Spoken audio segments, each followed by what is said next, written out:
After the first wave of European colonialism, the people who you all have grown up respecting were all bitches working for the New World Order, or there were people doing things in a way that was beneficial to the New World Order. They're indoctrinated by the schools of thought. Even people such as Che Guevara, who most likely meant well, were thoroughly indoctrinated by the Jewish communism schools of thought, Marx and all these people. And so, what then happened? Did not Che Guevara end up speaking out against the Soviet Union, the major people pushing communism? You must really ask yourselves: was he caught and killed because he was doing the will of the New World Order, or was he captured and killed the moment he started going against the New World Order? Watch the documentaries. When he goes to Bolivia, that is after he spoke out against the communists in Russia and the Soviet Union. And as a result, Castro basically told him, you've got to go. Because it was about bootlicking to the status quo. You know? You have to look at people and their lives. If the New World Order doesn't have something over their head, and they are not living well, driving nice cars, etc., then they probably aren't with the New World Order. I mean, you can pretty much, especially today, you can tell who serves the New World Order and who doesn't by the type of lifestyle that they enjoy. Period. And you can tell who directly serves the New World Order and who doesn't by how determined they are to enforce mainstream social norms, or the social norms of one major movement. Even these anarchists and these punk rockers. By the way, this A stands for atheism, not anarchy.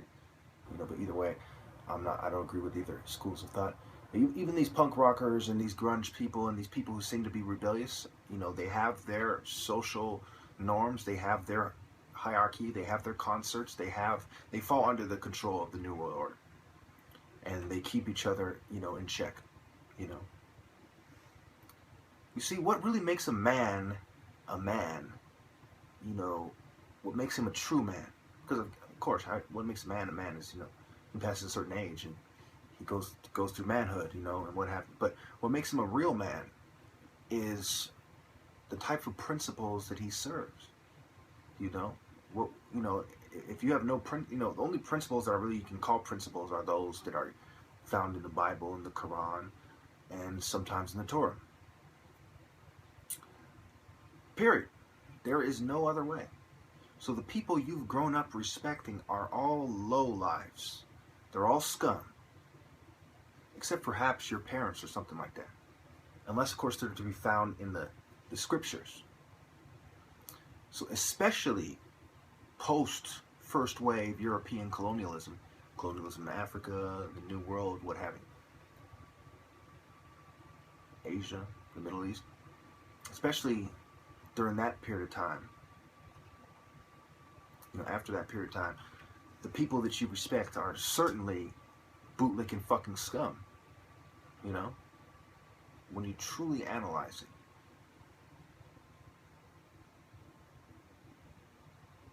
And a lot of the problems with a lot of these people, such as Malcolm X and Martin Luther King, Malcolm X being the more respectable of the two, is that they spent so much of their life serving the New World Order, then they stop doing it and they get killed. Shortly after they stop doing it. So what we remember them by and what is highlighted is all the things they said while they were serving the New World Order. And nobody really remembers the last speeches and what they were doing and what they were thinking, what they were saying, and a lot of it is underreported, if reported at all. The people you respect are fucking cowards. Think of police officers, how they go out of their way to try to get respect and they present themselves a certain way, but they're bootlicking to the New World Order. The same with the military, same with politicians. They all try so hard, no matter how obvious it is that they're scum, that they're corrupt, to present themselves a certain way. Because with these people, it's all about image. With them, it's money and image, and pretty much nothing else matters. That's why they want to make themselves gods in the eyes of the people, because that's obviously part of their image as well. I mean, you have people who just are just complete cowards. You know, Masonic scum, Jesuits who sold out. You know, just secret societies. Just, you know, they're supposed to be serving the church and serving God, but they're really serving the devil. You know, and it's really sad. It's very hard to find a true man of principle. You know, I'd say character is what you do when it's inconvenient for you. It's not just what you do in the dark. It's what you do when it's inconvenient. Either you're a man of principle or you're a man of convenience. A man of principle will almost certainly go homeless or be executed or imprisoned or set up and so on and so forth. A man of convenience will have principles until it's inconvenient, if they have principles at all. That's the problem with society, is the New World Order simply makes it convenient for you to serve the philosophies of Satanism, and you people do it. What I'm doing is very inconvenient.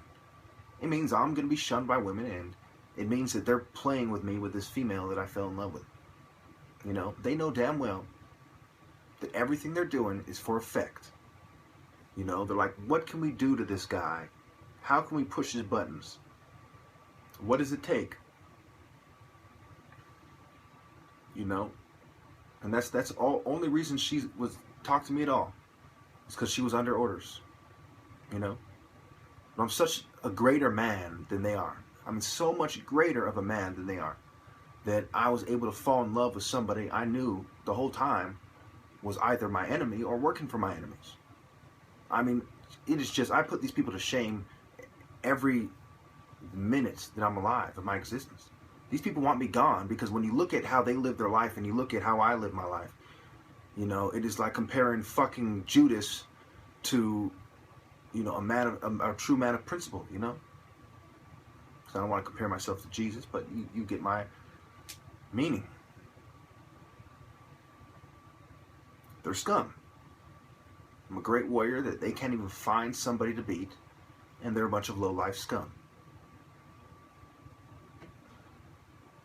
You see, they know that I'm the best, but they will never give me that power because there's two main reasons. One is I don't work for them.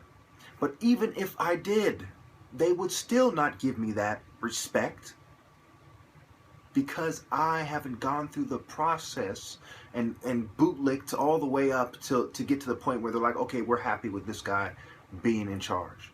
You know, given this power, this reverend power. You know, you have jumped through the hoops. You know, you've gone through all the hoops. You've done it, everything. You've wagged your tail. You've crawled like a dog. You've kissed a donkey's ass, and so on and so forth. That's why they will never give me my respect. You will never see mainstream history or culture giving me my due respect, my well-earned respect. But silently, all the top martial artists are in agreement and they concede. They will never publicly say such a thing because they're men of convenience. They're not men of principle. They will passionately deny me my credit. It's like trying to, it's back in the day when you see white boxers fight black boxers, and society was so racist that they didn't want to give the black boxers credit. You know, whenever it came down to decision, well, you can imagine how it went most of the time. You know, because it's the same idea, except for racism is a little bit less, not much less, but a little bit less of the issue here. The issue is the New World Order's agenda. It's just like Rothschild said, give me control of a nation's capital, and I care not who makes the laws. You don't care if it's black, white, whatever. It's about the money with him, and it's about the respect with other Jews. You know, and also you got to realize the money is power. Once he has the money, he has the power to choose who is respected in society.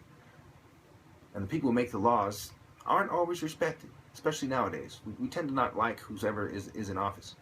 And one way to lose whatever popularity you have, for the most part, is to fucking become the president or a congressman. You know, we tend not to respect these people. So where does the respect fall? Where the people with money want it to fall. You know, I'm gang stalked by 99% of people with money, and then a bunch of just complete cowards,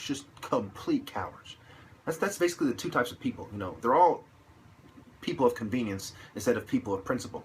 But they pretty much break down into two categories. One, people who are kind of either the higher echelon of the middle class to the upper class, or they're the lower class people, you know, who work in fucking minimum wage jobs, 10, 15, $20 an hour tops jobs, you know, who are just complete cowards, completely conquered. You know you're conquered when you serve the secret society structure. You can't turn around and say, I'm a free person. I do things of my own volition. You can't say that. You know, you ever heard the saying that they say, well, homeless bums, they may be poor and go through this and that and this and that, but they're free. You know? They're the freest people around, right? I'm not saying you should be a bum. I'm not saying I'm planning to be a bum, but I'm saying that the more money you have, the more controlled you are, the more of a bitch you are. And even at the richest people in the world, they're controlled by materialism, greed. They become much of Scrooge McDucks, to where all that matters is that money, and that money controls what they do. In order for them, you know, and that becomes controlling other people to get them to help you maintain that money, which controls you when you are on the top. The least free people in society are the richest people in the world. And after that is all the bitches that work for them, you know. All these people talk about they're freedom fighters.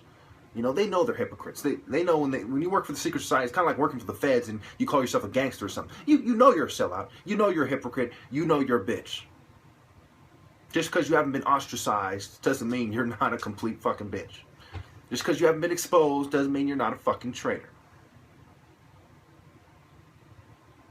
So, going back to the original key point is the people that you've all grown up respecting them, you know?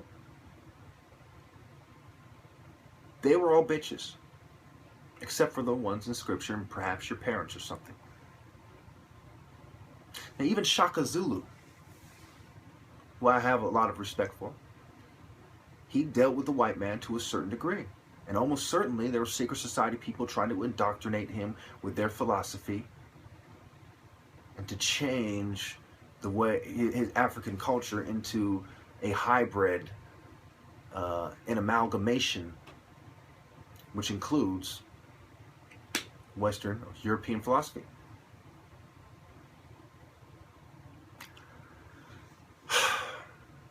So there you have it, you know. These people, they smirk at me, you know. Can you imagine a slave smirking at the top martial artist in a nation of almost 400 million people? I don't have to imagine it. I see it every fucking day. I see slaves with nice things. It reminds me of a slave with a wig, right? Riding, driving the stagecoach for his master. Yeah, nice stagecoach. Too bad you had to be the bitch of a fucking shriveled dick coward in order to drive it. Nice clothes. Too bad you had to be a house nigga in order to wear them. Where is the fun in that? We live on the modern day plantation. The person who's ran away and who's homeless is the freest of all. And those who are part of the system still, who haven't transcended and escaped, or escaped perhaps, certainly it is those who are plotting to kill the master who are the most righteous.